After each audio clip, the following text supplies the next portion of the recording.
Sa pagpapatuloy ng ating balitang regional, pataya ang isang 38 anyos na lalaki matapos pagbabarilin sa sitio Kamaoy, Barangay Naga, Asan, Babatngon, Leyte, bandang alas 4 ng madaling araw noong Mayo 23. Kinilalang biktima sa alias na Bimbo, isang magsasaka may asawa at residente ng naturang barangay. Arestado naman ang sospek na kinilalang si alias Dald, 35 anyos, walang trabaho, may asawa at residente ng Dolores Eastern Samara.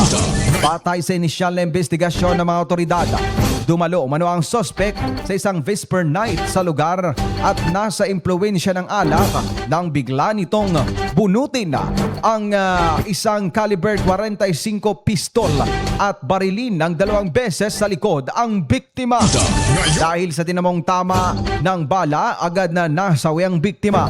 Sa pamamagitan ng follow-up investigation at pagtukoy ng mga testigo, natunton at naaresto ang suspect sa isinagawang hot pursuit operation.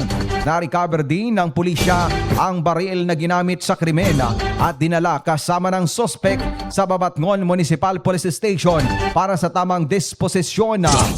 Ihanda na ngayon ng mga otoridad ang pagsampa ng kaukulang kaso laban sa suspect.